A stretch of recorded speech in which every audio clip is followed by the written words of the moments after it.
Sin Maquillaje con Eri Vaca. Bienvenidos y bienvenidas a nuestro programa de todas las mañanas, donde analizamos un solo tema a fondo. Y hoy día, en el marco del conflicto, queremos enfocarnos en la factura que deja este conflicto para el país, para los empresarios, para el gobierno, en general para toda la gente. Estamos en el día 45 del conflicto, o sea, cumplimos mes y medio de cerco en torno a la ciudad de La Paz, la ciudad del Alto. Ayer ha sido un día rarísimo porque la Central Obrera Boliviana había anunciado un ampliado que finalmente no se realizó. Se esperaba que ahí pudieran tomar alguna decisión respecto a cuál sería el rumbo del conflicto. En definitiva, si es que asisten o no asisten al diálogo. Pero hay que decir que el contexto es desfavorable a la continuidad del conflicto. Veamos, 5 centrales obreras departamentales le han dicho a la COP, vayamos al diálogo. ¿Qué significa? Que básicamente se está quedando con La Paz y Oruro. Y en La Paz, la mayor fuerza está centrada en la Federación Sindical de Trabajadores Campesinos Tupac Katari. Y por otro lado, los bloqueos han ido mermando, debilitándose, languideciendo.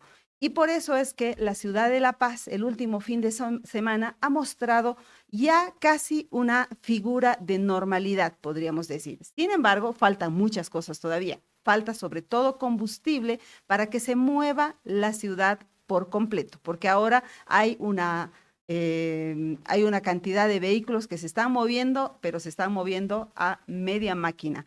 Y en cuanto a alimentos, ya hay todo en los mercados, salvo leche, eso no existe.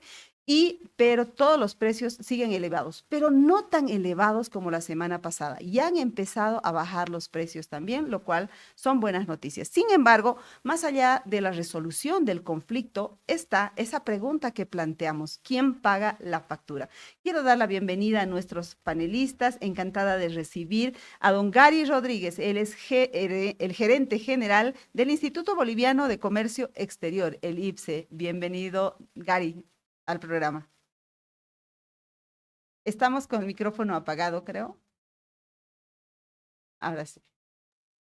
Muy buenos días, Mary. Gracias por la invitación. Un saludo cordial también a nuestro segundo panelista, Gonzalo. Por su intermedio, un gran saludo a la audiencia de este programa tan bonito como es Sin Maquillaje.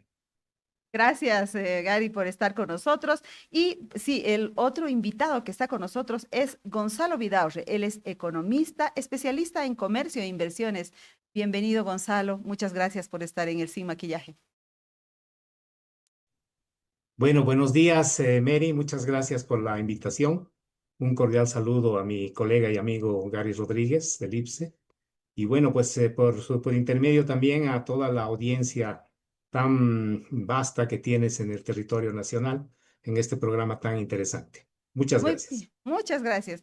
Bueno, más adelante, pero más adelante va a unirse al programa el presidente de la Cámara Nacional de Industrias. Pero antes quiero analizar la situación y sobre todo dar datos, porque sabemos que, por ejemplo, Gary Rodríguez a través del IPSE genera bastante data que es muy bien utilizada en diferentes ámbitos de la vida nacional e internacional.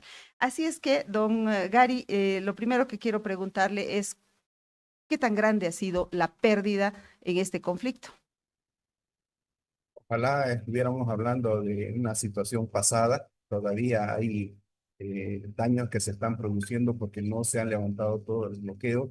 Y quiero decir y dejar algo muy en claro que seguramente Gonzalo y Vidaurre y luego el presidente de la Cámara Nacional de Industria lo ratificarán. Esto no se soluciona en términos de costo con el levantamiento de los bloqueos.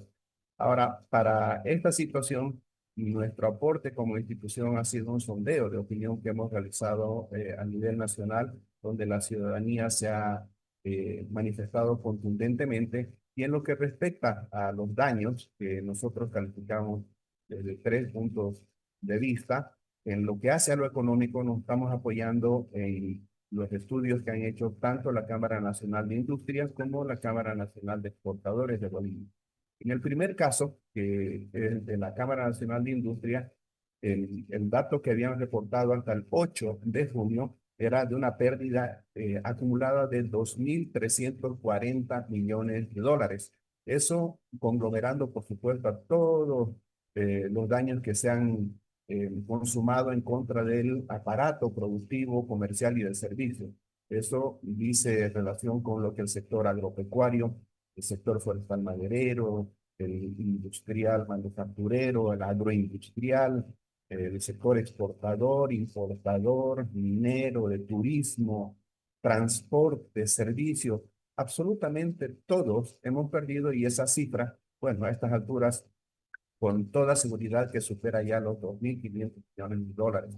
Y reitero, es la cifra consumada, pero me imagino que iremos profundizando sobre las consecuencias para nuestros agentes económicos, para los trabajadores, también para los consumidores y para el erario público, porque cuando no hay actividad económica normal, tampoco los impuestos ingresan con normalidad a las arcas del Estado. Gary, enseguida vamos a mostrar los resultados de ese sondeo. Quisiéramos saber cómo se ha hecho, un poquito que nos cuente cuánta gente ha participado, cuáles han sido los mecanismos de su realización.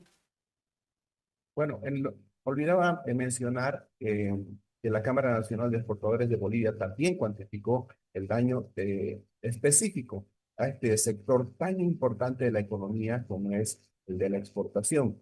Hasta el mes de mayo, o sea, hace 2 semanas prácticamente, las exportaciones habían sido impactadas un poco más de 700 millones de dólares, justamente cuando más necesitamos ingreso de divisas al país. Ahora, en cuanto a la mecánica, a la técnica, bueno, eso me imagino que lo podrá explicar Gonzalo Morales como presidente de la Cámara Nacional de Industrias, pero normalmente lo que hacen las instituciones en estos casos es escuchar a sus asociados, por eso nos estamos apoyando de los gremios, lo que hace a los daños que se han registrado por estos bloqueos, pero también se hacen estimaciones, ¿no? En lo que respecta, por ejemplo, a la Cámara Nacional de Exportadores de Bolivia, ellos tienen un documento que han producido sobre la base de la contrastación de una situación normal de exportación de los últimos años, tomando una media y reflejándola contra lo que se ha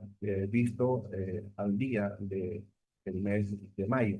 Y de ahí sale una aproximación, pero a mí me gustaría sensibilizar a la población de que a veces estos números parecen demasiado grandes, se puede discutir el grado de estimación, pero en realidad la afectación a las unidades productivas es real.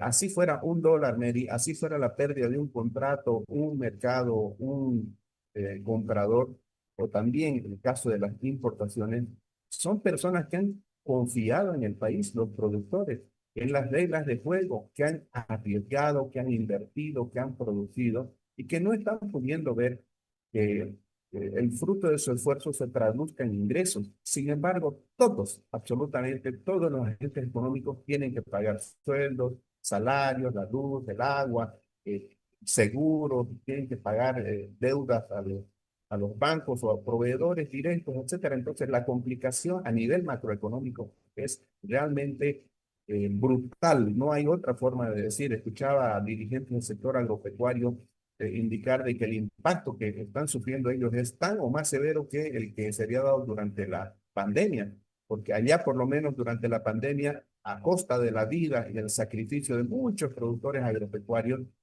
se podía circular. Lamentablemente hoy día hay unos pocos violentos en las calles, en los caminos, en las carreteras, que coartan nuestro derecho a la libre circulación, al derecho al trabajo, a la alimentación, a la vida, y se llenan la boca, ¿no? Hablando de derechos humanos, derecho a la protesta, y eso, por supuesto, que tiene su correlato en este daño que es a la economía, pero hay otros dos daños más de los cuales me gustaría hablar más adelante.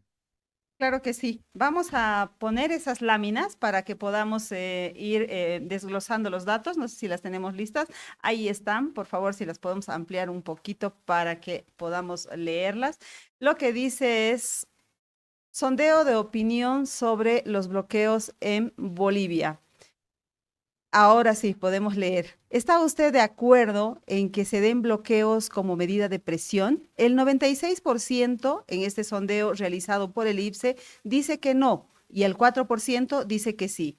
¿Cree usted que debería primar el diálogo en lugar de bloquear? 95% dice que sí, que el diálogo, y solo el 5% que mejor el bloqueo. Sigamos, por favor, más abajito, y nos dice, ¿el bloquear va en contra del derecho a la libre circulación y el trabajo? 97% dice que sí y 3% que no.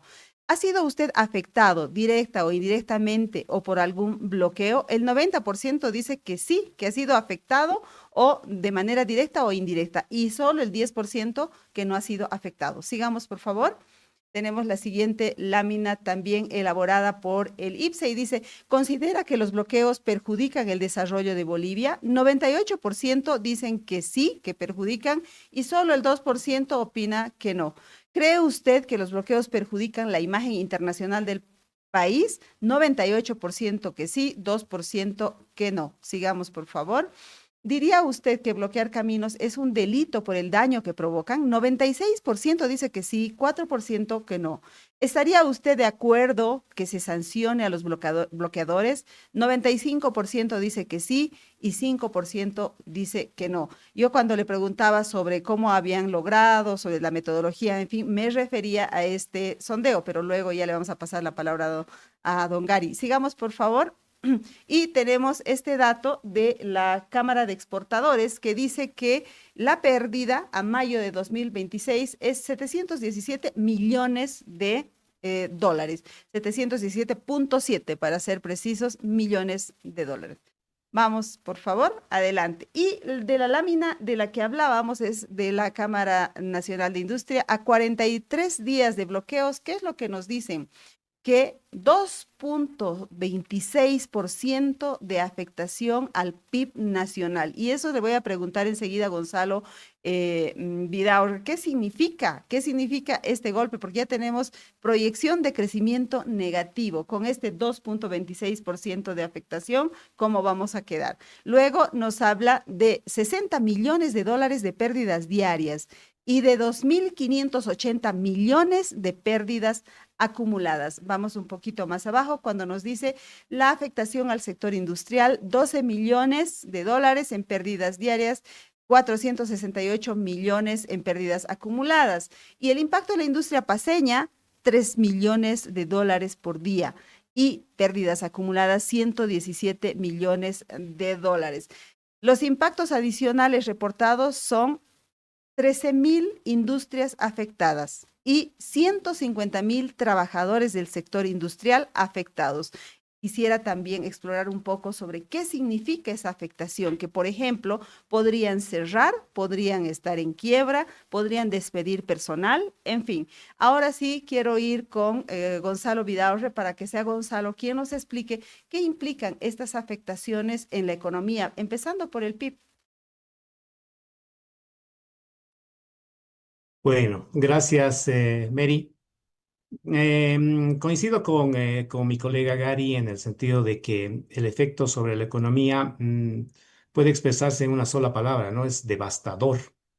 Yo creo que paralizar caminos, paralizar la actividad económica es una flagrante, digamos, violación de los derechos constitucionales de las personas, porque son las personas las que hacen actividad económica y se dedican, digamos, al comercio, a la industria, a los servicios, a la agricultura.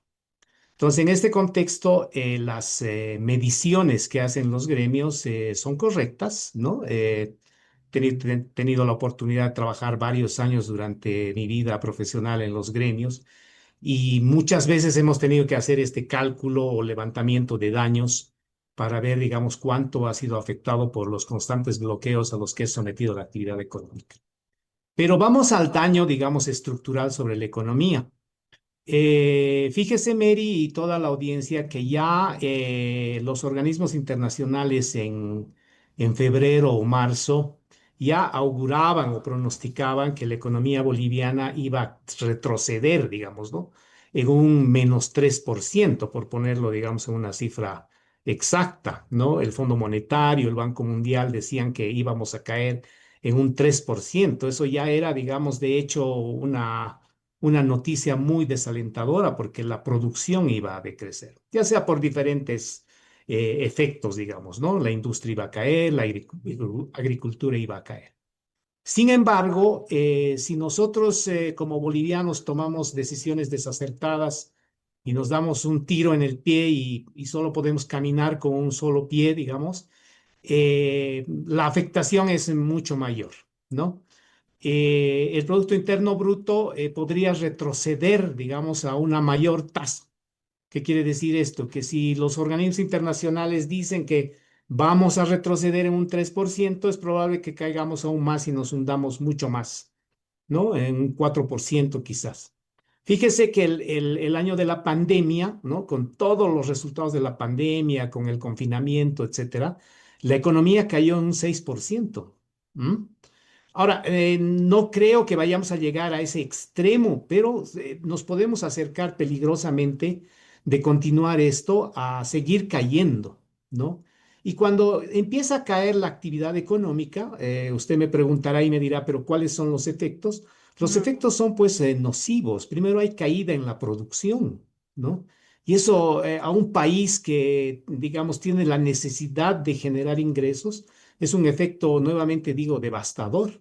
Segundo, es a la caída del ingreso se suma la caída del empleo, ¿no? Y que eso ya una consecuencia social de una actividad económica, digamos, paralizada.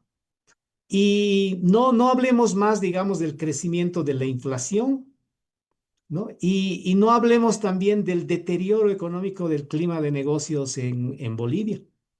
Entonces, podemos seguir abundando sobre estos temas, pero me concentraré solamente en la caída del producto, es decir, del PIB que todos conocemos.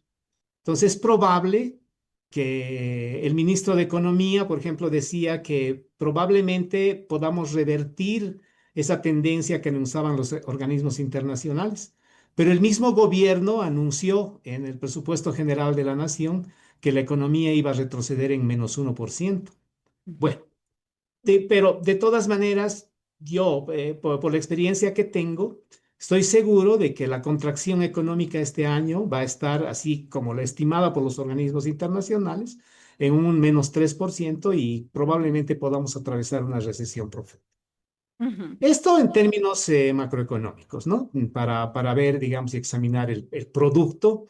Ahora, ¿cuáles son los sectores, digamos, ¿no? Que explican esta caída del producto, ¿no?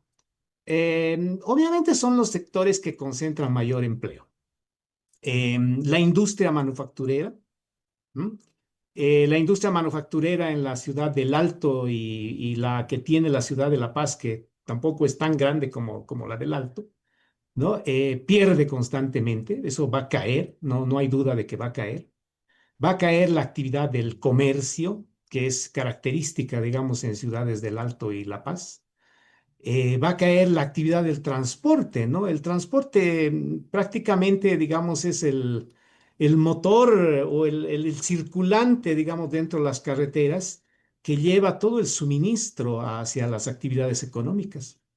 Y por ende van a caer las actividades de los servicios, ¿no? La economía paceña, la economía alteña están altamente terciarizadas, quiere decir, altamente concentradas en servicios, ¿no? 50% de los restaurantes anunciaron que iban a cerrar.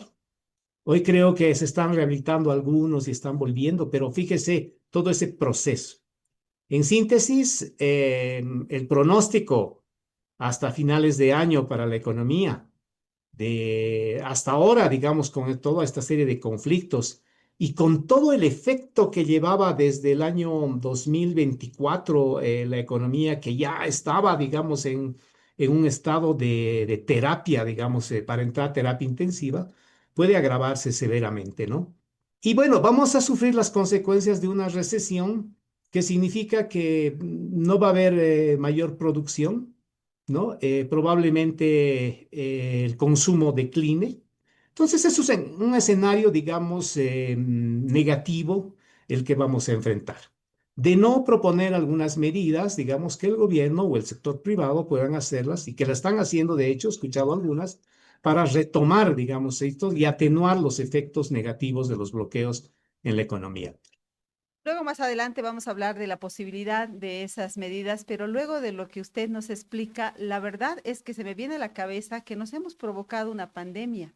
Es decir, hemos sufrido una pandemia el año 2020 que ha tenido unas consecuencias devastadoras para la economía y resulta que estos bloqueos van a provocar otras consecuencias devastadoras, pues entonces nos hemos provocado otra pandemia por ir a este bloqueo. Realmente dramático lo que nos cuenta Gonzalo Vidaurre, en el sentido de que si ya teníamos una proyección negativa del PIB, eso se va a acentuar. El FMI decía 3, pues si le agregamos 2, llegamos hasta 5. Ojalá que no sea así, ojalá que no sea tan fuerte el impacto en el PIB. Y lo que me gusta mucho de este panel es que tenemos a una persona desde La Paz mostrándonos cómo los sectores paseños van a ser golpeados después de estos bloqueos, pero ahora quisiera también tener la mirada desde Santa Cruz con Gary Rodríguez para que él nos cuente cómo afecta eso a la cadena productiva. Por ejemplo, mercados que se han conseguido a los que no se les ha podido cumplir, por ejemplo, tamaño de la producción por haber parado algunas actividades, máquinas, en fin, empleo, etcétera. Por favor, vamos con eso. Gracias, Mary, y por la alusión anterior, para que quede cerrada la idea respecto al sondeo de opinión que hicimos. Lo lanzamos el 26 de mayo a nivel nacional por vía digital y tuvimos cerca de 1.500 respuestas. Y claro, cuando hay alguna persona que pueda apoyar el bloqueo, es totalmente minoritaria, nos imaginamos que han sido los que están inmersos en esta situación de afectación de derechos constitucionales, como decía Gonzalo. En lo que hace a las afectaciones propiamente a la región cruceña, no se olvide que Santa Cruz es el primer aportante al Producto Interno Bruto de Bolivia, con más del 30%. De tal suerte que lo que le pase a Santa Cruz va a tener una incidencia directa respecto al crecimiento de la economía nacional. De ahí que tantas veces hemos escuchado decir que Santa Cruz es el motor económico de Bolivia, que es la locomotora porque jala el crecimiento del país. Ahora, la economía cruceña está fuertemente basada en el sector agropecuario, agroindustrial y agroexportador. Y los números lo dicen así, pese a que a veces se suscita algunas diferencias de opinión o visiones en el sentido de quién produce más alimentos, quién alimenta más al país. Lo cierto es que la estadística dura, oficial, da cuenta que el 75% del volumen total que se produce en Bolivia se están generando en Santa Cruz.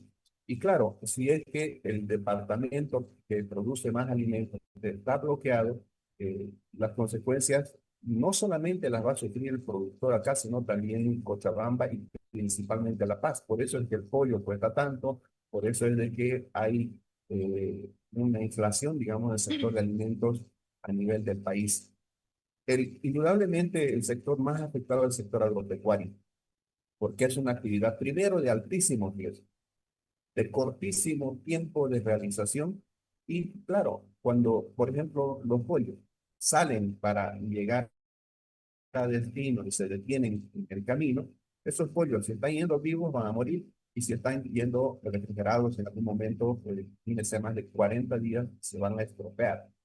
¿Quién va a quedar con la deuda? El productor agropecuario, el productor agroindustrial, pero también el sector que provee insumos para que, por ejemplo, en Cochabamba, que es el segundo departamento de producción de aves después de Santa Cruz, si no llegan los alimentos, si no llegan los insumos, ese departamento va a producir menos. Por lo tanto, tanto en esa región como en la distribución que hace a otros departamentos, va a ocasionar una subida de los precios. Pero nuevamente, ¿quién se afecta? El productor allá. Ahora, este caso del sector avícola es bien interesante de analizar, porque se dio el caso de que mientras en La Paz se decía que un pollo de 2 kilos estaba costando 150 bolivianos, aquí se rebajó tanto el pollo Ujú.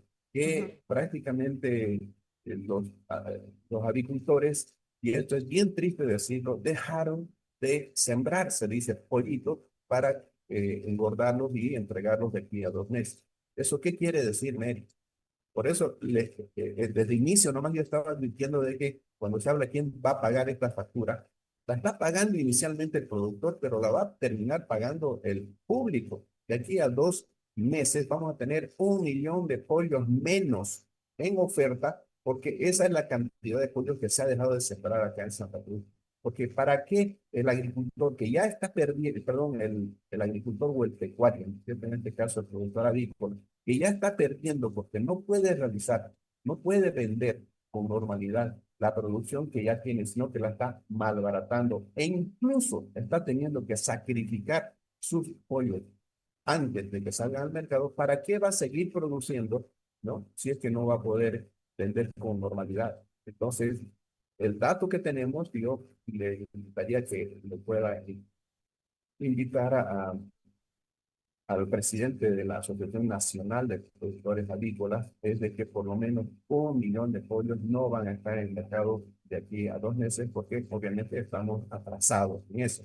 Entonces pierde el sector avícola. Lo mismo está pasando con el sector productor de cerdo. Ahí Gonzalo mencionaba el tema de la leche. Los productores, de igual forma, imagínense, no pueden hacer llegar a tiempo su leche a la planta industrializadora. ¿Cuál va a ser la consecuencia? La pérdida de salud. Porque son además alimentos de escasa duración del tiempo que exigen una conservación en frío, etcétera. Y esas cadenas de comercialización se están viendo afectadas. Pierde también acá mucho la agroindustria, ¿no? La agroindustria exportadora, por ejemplo, las carnes que estaban yendo hacia China están paradas hace 40 o estaban paradas hace 40 días o más, derivados de la soya. Ah, otro tema, justo cuando la gran cosecha de la soya se está produciendo. Y a diferencia de lo que dicen muchos detractores, ¿verdad?, del agronegocio, de que es un monocultivo, aquí en Santa Cruz se estila la rotación del cultivo, es decir, que inmediatamente se cosecha la soya, inmediatamente, después de la siguiente lluvia, y cuando haya la humedad suficiente, se procede a la siembra directa. ¿Ah? ¿Eso qué quiere decir? Que se siembra girasol, trigo, eh, sorgo, chía, en fin, productos que se llaman de campaña de invierno. Y entonces, cuando no hay una normalidad, por ejemplo, en el abastecimiento de combustible que están detenidas en las cisternas, pues eso también está afectado. Ahora, ¿eso qué va a significar? Que la seguridad alimentaria va a ser el día de mañana, va a sufrir las consecuencias de este no abastecimiento con normalidad. En suma, sufre el sector productor básico de materias primas, agropecuario, sufre el sector agroindustrial transformador, sufre el sector agroexportador. Y claro, al final del día, como he dicho, la economía cruceña es básicamente agropecuaria, agroindustrial y agroexportadora. Y alrededor de eso hay un tejido enorme de servicios, ¿tá? El 50% del PIB de Santa Cruz es sector terciario. Se van a afectar pues todo lo de la cadena de valor, desde los bancos, los transportistas, las metalmecánicas, el sector de gastronomía, todo lo que tiene que ver con el traslado, con movimientos de ese sector, tanto en lo externo como en lo interno. Ujú. De lo que usted nos acaba de decir, Gary, deduzco que se viene una etapa de escasez, no de abundancia, porque nosotros en nuestro conocimiento ciudadano creeríamos que si se abren las carreteras y se abre todo, inmediatamente se va a inundar de productos y que todo va a volver a ser como antes e incluso más barato porque seguro han acumulado productos.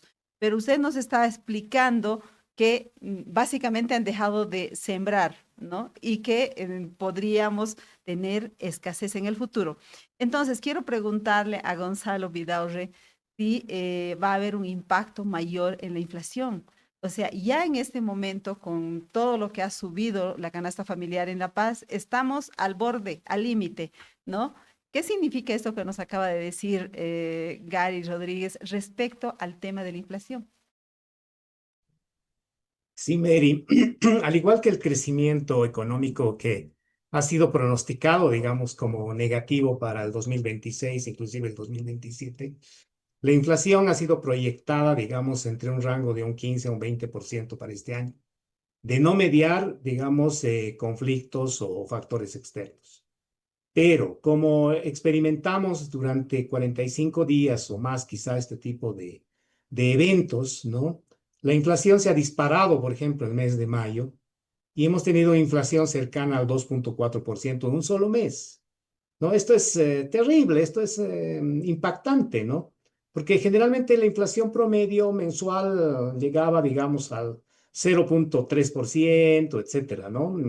Digamos que todavía manteníamos esa fortaleza de que la inflación, digamos, no tendía a ser muy fuerte, digamos, en los meses. La inflación acumulada para el mes de mayo, según cálculos del INE, ya ha superado el 12 o 13%. Entonces, ¿qué podemos esperar hasta fin de año, no? Que las previsiones, digamos, se cumplan y nuevamente escalemos a una inflación de un 20 o un 25%. Ahí el componente de alimentos de la inflación, es decir, la inflación que mide solamente el precio de los alimentos es mucho más alta, está alrededor del 15 al 16%, es mucho más elevado. Entonces, el panorama, digamos, de recesión del producto, caída del producto, va a ser combinada, digamos, con una elevación de la inflación. Aquel panorama que preveíamos y que estábamos anunciando los economistas en el sentido de que vamos a entrar a un proceso de estanflación, o sea, es decir, crecimiento negativo con alta inflación, va a continuar, ¿no? Va a continuar y probablemente, digamos, el que más va a perder es el ciudadano de a pie, en el sentido de que la inflación, digamos, es el peor de los impuestos, el peor impuesto que castiga al ciudadano y prácticamente le quita el poder adquisitivo a su ingreso, ¿no? Probablemente la población asalariada, que es muy poca en comparación con la no asalariada y que vive prácticamente del cuentapropismo, el emprendedurismo y el sector informal de la economía. Entonces, no sienta, digamos, demasiado el efecto de la inflación porque al final tiene un salario indexado. Pero el resto de la población, que estamos hablando del 85% de la población ocupada a nivel nacional, que es informal y que sobrevive gracias a sus propios esfuerzos, sus propios emprendimientos y que no depende para nada, digamos, de los favores del Estado o de ingresos del Estado, etcétera, va a ser la que peor va a acarrear, digamos, estos efectos de la inflación.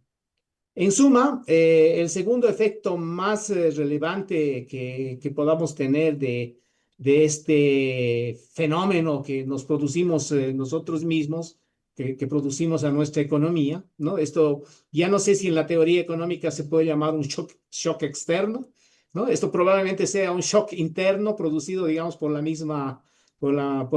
misma gente que vive en Bolivia, ¿no? Entonces, el pronóstico es bastante reservado en cuanto a la inflación, pero es seguro que superemos niveles superiores al 20% y bueno, pues podamos lograr, digamos, mayores niveles de inflación en los próximos meses si es que los conflictos continúan. A nivel regional, por ejemplo, la inflación puede ser más alta quizá en el departamento de La Paz, en las ciudades de La Paz y El Alto, porque son las ciudades que más han sufrido el impacto de este evento de bloqueos, ¿no? Ustedes mencionan el precio de los alimentos, ¿no? Mencionar el pollo, mencionar la carne, incide altamente en el índice de precios al consumidor. Por lo tanto, yo espero, ¿no? Espero que no sea así, pero la medición lo va a confirmar, que mayo y junio van a ser los meses más inflacionarios que tenga el país durante este año de 2026, con la meta no deseada, digamos, de llegar a un 20 o 25% hasta fin de año. El pronóstico, lamentablemente, puede cumplirse. Bueno, quienes teníamos la esperanza de que las cosas mejoraran este año, pues tenemos que guardarnos esas esperanzas. Acaban de explicar los especialistas. Uno, impacto en en el PIB negativo, por lo tanto, va a haber recesión. Impacto en la inflación elevada, llegando hasta el 20% probablemente. Las noticias no son nada buenas, pero permítanos, vamos a ir a una breve pausa y enseguida volvemos. Esta es la historia de un banco que se hizo grande gracias a su gente. Es la historia de Don Julio, que cada mañana convierte esfuerzo en trabajo. De Teresa, que todos los días apuesta por un mañana mejor. De Juan, que no descansa para que la gente avance. De Doña María, que cocina con las manos y sueña con el corazón. De Pedro y Alicia, que encontraron el lugar donde empieza su historia. Es la historia de Doña Naira, que convirtió constancia en oportunidades.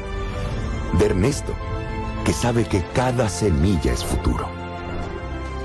Es la historia de los que hacen, creen y sueñan. Esta es la historia de un banco que hace 35 años crece junto a su gente.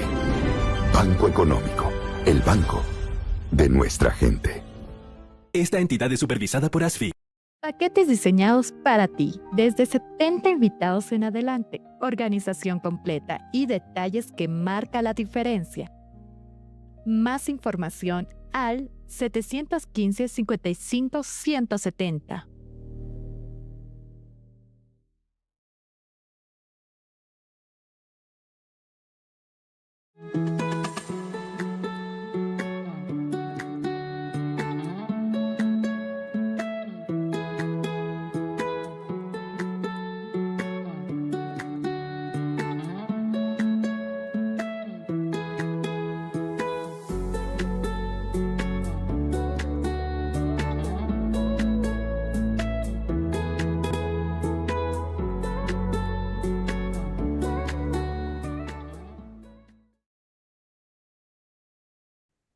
Estamos de regreso en Sin Maquillaje, analizando las pérdidas provocadas por este conflicto y preguntándonos quién va a pagar la factura. Ya Gary Rodríguez nos decía, el que va a pagar la factura en primera instancia va a ser el productor, pero luego la va a pagar el ciudadano y la ciudadana, lo cual resulta ser pues una malísima noticia. Y ahora sí queremos dar la bienvenida además a Gonzalo Morales. Él es presidente de la Cámara Nacional de Industrias. Bienvenido, don Gonzalo. Buenos días. Buenos días, don Gonzalo Morales. Le saluda Mary Vaca de Sin Maquillaje. Sí, buenos días, don Gonzalo Morales. Ahora sí, por favor. Mary, ¿cómo estás? Buen día, ¿cómo te va? ¿Cómo Placer le va? estar contigo en esta mañana. ¿Cómo le va? Buen día. Muchas gracias por estar con nosotros. Hemos leído ya ese reporte que ustedes han hecho respecto a los impactos del conflicto en la economía y hay un punto que a mí me gustaría preguntárselo. Lo que dice básicamente es que hay una afectación a un número determinado de empresas. ¿Qué va a pasar con esas empresas? ¿Va a haber empresas, por ejemplo, que podrían cerrar, otras que podrían achicarse, han despedido personal o hay personal que está de vacaciones? ¿Cuál es la situación de las empresas? Bueno, buenos días. Un saludo a Gary, que lo estoy viendo después de mucho tiempo. ¿Cómo está? Bueno, el día de hoy empezamos con el día 46 de bloqueo, con una economía bastante golpeada y deteriorada. Estamos superando los 2.500 millones de dólares como afectación por estos 46 días de paralización. Muchas industrias, estimada Mary, como ya lo hemos comentado, hace semanas atrás ya han paralizado operaciones. No cerrado operaciones, han paralizado operaciones y muchas otras van a paralizar en los siguientes días. Y esto básicamente es porque nos hemos quedado sin materia prima, porque no hay días, no nos está llegando en este momento las materias primas. Hay que recordar que entre el 80 y el 90% de las materias primas que utilizamos los industriales bolivianos llegan del exterior de nuestro país. Así que en este momento estamos sin poder operar. Y por supuesto que cuando las empresas, las industrias no están operando, se pone en riesgo las fuentes laborales, porque no hay sentido de que los trabajadores acudan a las fábricas porque no hay producción.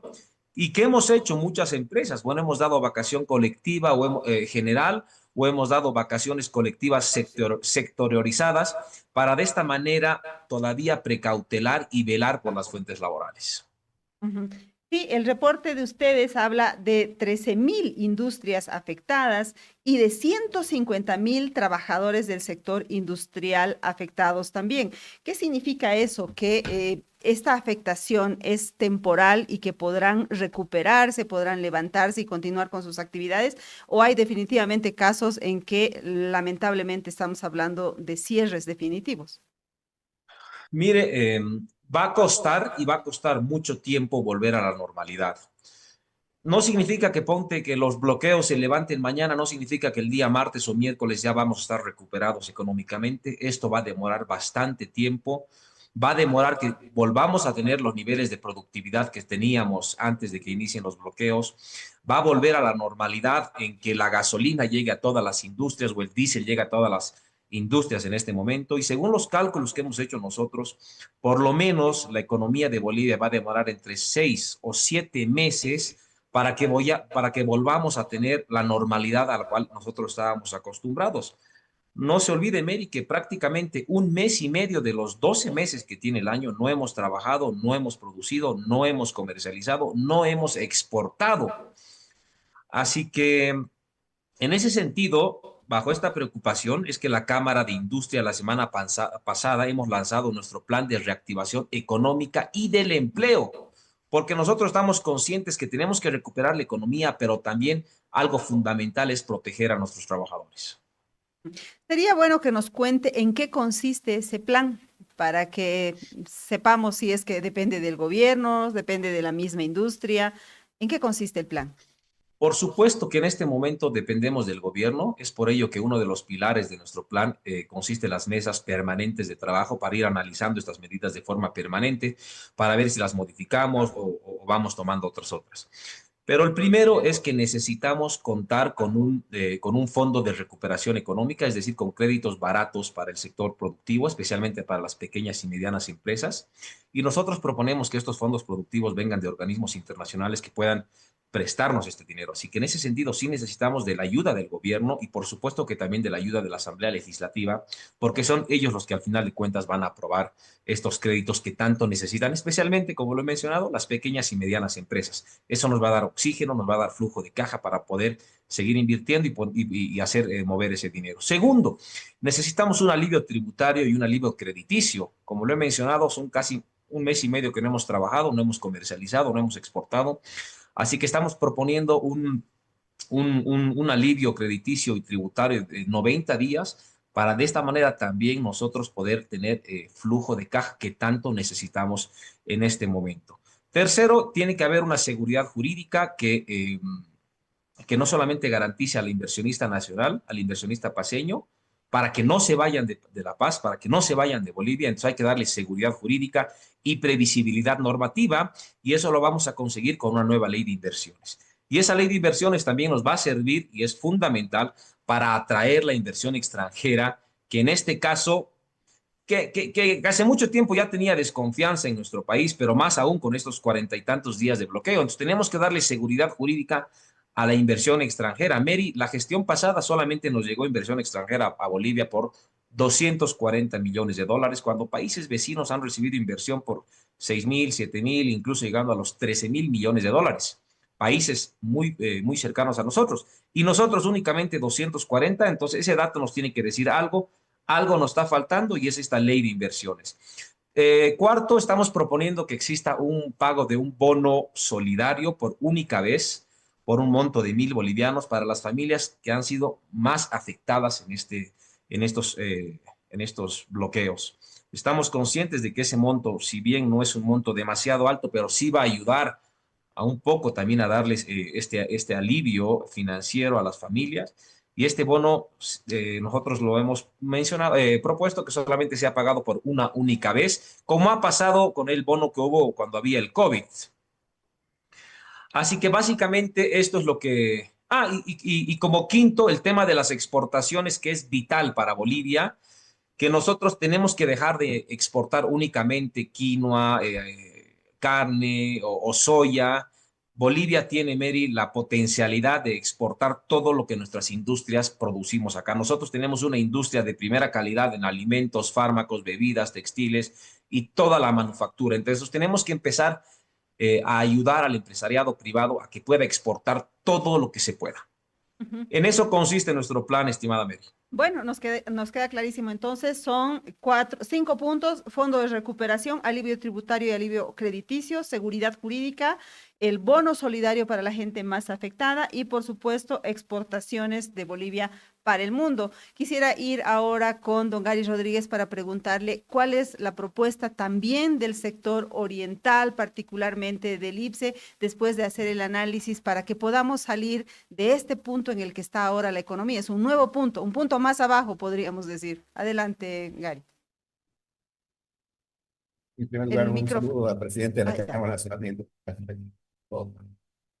Gonzalo, que lo veo también de mucho tiempo y ya estaremos compartiendo nuestras preocupaciones y también nuestras alegrías, que son pocas, pero que eso es lo que alienta al empresario a seguir adelante, ¿verdad? Su optimismo. Estas piedras en el camino no deberían detenernos, pero yo suscribo absolutamente cada una de las palabras que ha manifestado Gonzalo, en el sentido de que debemos trabajar juntamente con el sector público. Para el caso, decía usted, Mary, que nosotros nos hemos fabricado una pandemia y el virus, lamentablemente, o el cáncer, en este caso, son los bloqueos. Eso es algo que el gobierno, a partir de esta experiencia tan dura, debería garantizar. Cuando hablamos de seguridad jurídica, no solamente nos referimos a la inversión, sino también a el respeto a los derechos humanos, a los derechos fundamentales, a los derechos constitucionales de los bolivianos que están consagrados en nuestra Constitución, en convenciones internacionales. O sea, no puede ser posible que hayamos llegado al extremo de que se hayan incluso pasado por alto convenciones internacionales que se respetan en situaciones de conflagración bélica. El derecho a la alimentación es básico, el derecho a la salud, el derecho a la vida, el derecho al trabajo, por Dios, el derecho a vivir en paz. Ahora, los planteamientos sectoriales, pues los están viendo cada uno de los gremios que están perjudicados. Yo, si algo le pediría al gobierno, sería cabalmente esto, ¿no? Que haya la seguridad de que a partir de que se levante el último bloqueo, no vuelva a haber ni un solo bloqueo más y que tampoco hayan avasallamientos. Ese es un grave problema, las invasiones que están sufriendo predios productivos en Santa Cruz y que no deberían darse por la sencilla razón de que si se aplica correctamente la ley, el Estado tiene que salir a defender a los empresarios, en este caso agricultores y productores de pecuarios, que lo arriesgan todo, en muchos casos su patrimonio familiar, para entrar en una actividad que es altamente riesgosa, como es la agropecuaria. Si algo le pediríamos al gobierno, y suscribo las palabras de Gonzalo, es de que haga las cosas más fáciles. Se ha hablado de eliminar el estado tranca, pero lamentablemente todavía sigue dándose dificultades para la inversión, para la producción y cuanto más para la exportación, cuando hoy día deberíamos estar exportando como locos. Y un tema en relación a la exportación, el turismo es un modo de exportación exportación de un servicio. Ese es uno de los sectores que, si hubiera en Bolivia seguridad jurídica, tuviéramos la destreza de poder proyectarnos como país, nos podría generar de una forma increíble miles, no cientos, miles de millones de dólares, habida cuenta del enorme acervo histórico, cultural, gastronómico, turismo de aventura, de negocios, de ocio, etcétera, que podemos ofrecer al mundo. ¿Ah?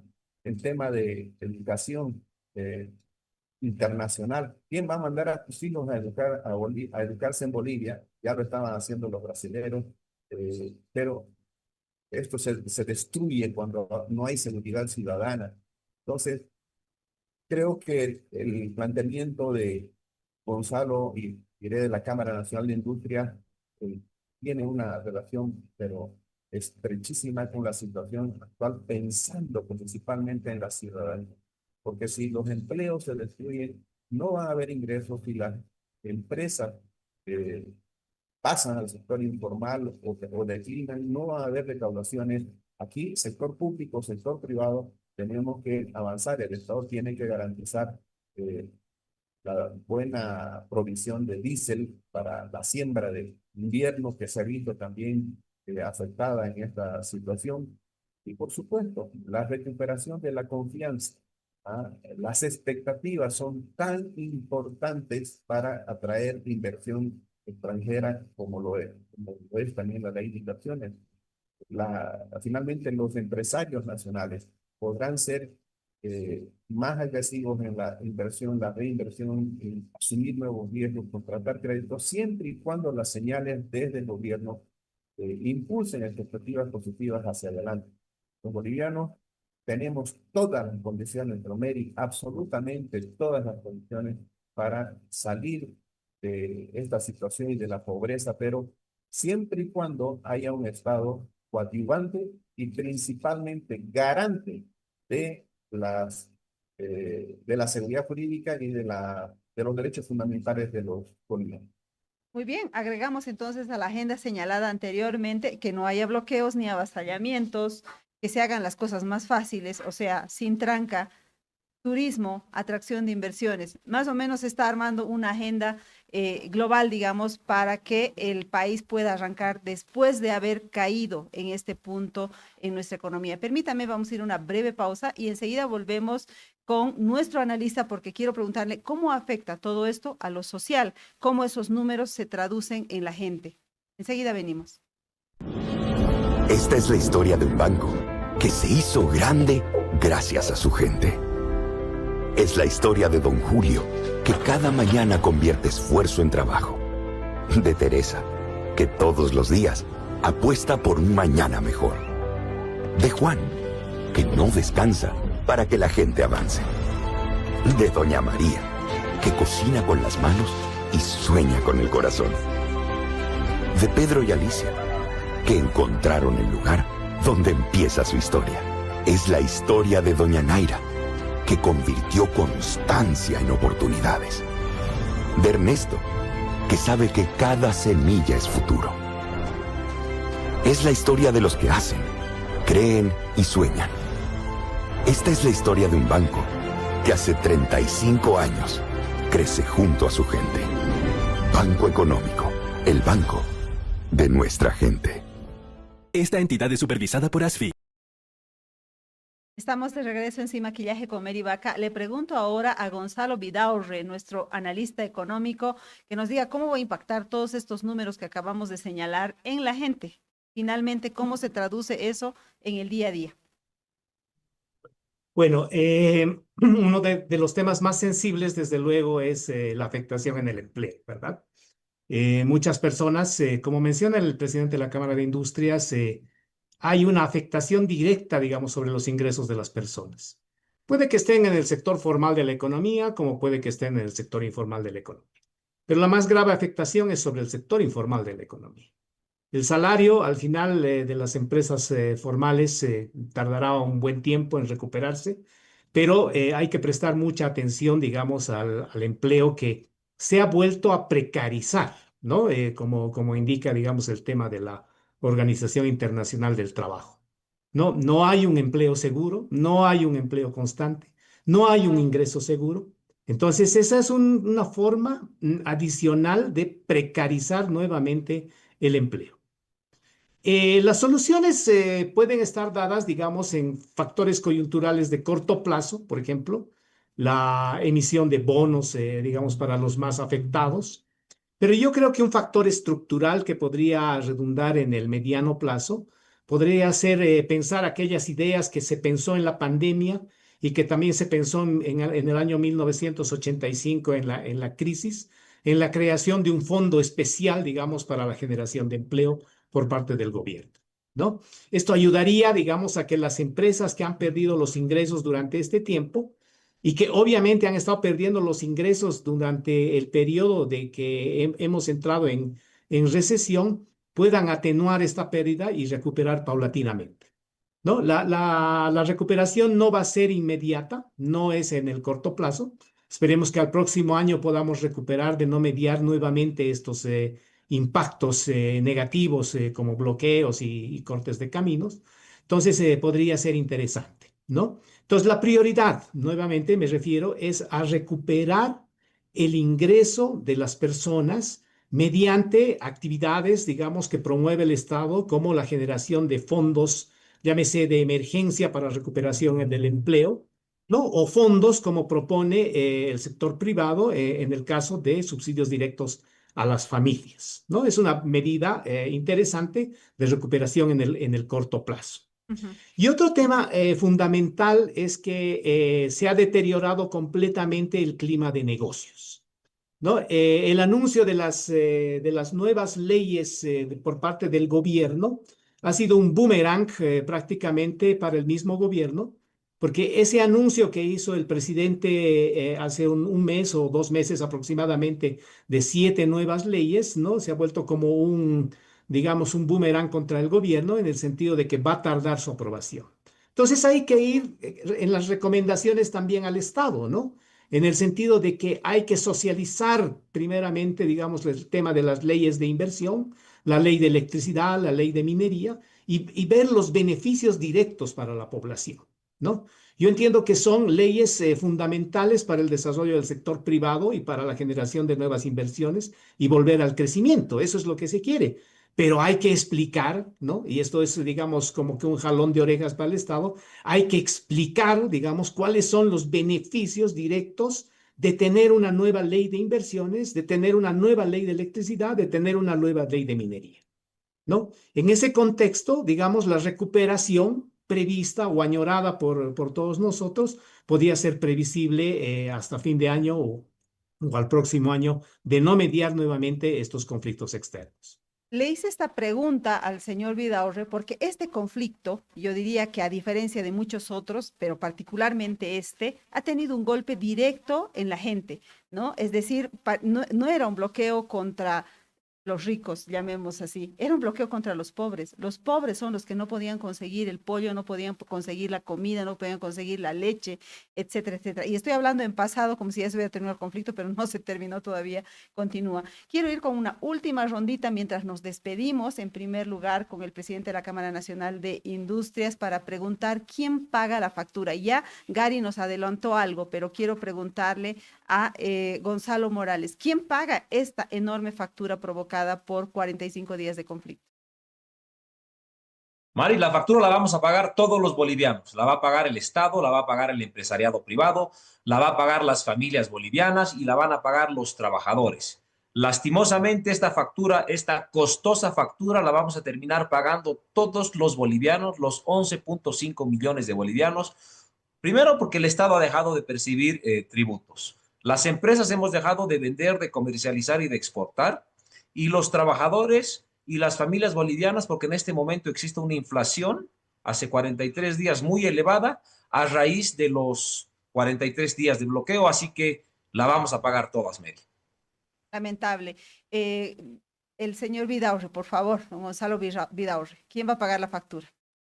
Bueno, coincido, pues los más pobres, ¿no? Los más pobres van a pagar la factura, ¿no? Esta es una incidencia directa, ¿no? Y el tema de la pobreza va a aumentar notoriamente, ¿no? Hay que hacer esfuerzos, ¿no? Hay que crear programas de recuperación del empleo, ¿no? Hay que apoyar al resurgimiento, digamos, de las micro, medianas y pequeñas empresas, ¿no? Para que puedan agilizarse, porque ellos son los que van a pagar. Y nosotros vamos a pagar con que, digamos, no vamos a tener una inflación más alta y vamos a tener un poder adquisitivo más bajo. El Menos Estado dinero. también va a pagar, ¿no? El Estado va a pagar. El Estado va a pagar porque durante 2 meses o 3 meses no se han generado ingresos tributarios. Esto es grave, realmente, ¿no? Entonces, el Paganini de todo es el pueblo boliviano, ¿no? Aquel que buscamos defender, buscamos apoyar, pero en realidad tiene que pagar la factura de este elevado costo. Muy bien, Coincido plenamente con el presidente. les agradezco a los tres. Gracias a don Gonzalo Morales, al presidente de la Cámara Nacional de Industrias, por haber estado con nosotros. Un placer, hasta cualquier momento. Gracias, Gonzalo. Hasta Gracias. luego. Gary, un placer. Que estén muy bien. Gracias, Mary. Hasta luego. Gracias, Gary Rodríguez, también por haber estado con nosotros. Gracias, Mary. Un saludo a toda la audiencia y a los amigos que han participado de este panel. Un abrazo, bendiciones para todos. Muchísimas gracias. Y también, por supuesto, a Gonzalo Vidaurre, muy agradecidos por su análisis. Un abrazo. Muchas gracias. Hasta luego. Hasta luego. Amigas, amigos de Sin Maquillaje con Mary Vaca, les agradecemos por habernos seguido un programa más. Enseguida viene Brújula Streaming con Raúl Peñaranda y Diego Ayo. No se desprenda de nuestros canales. Hasta mañana. Chao, chao.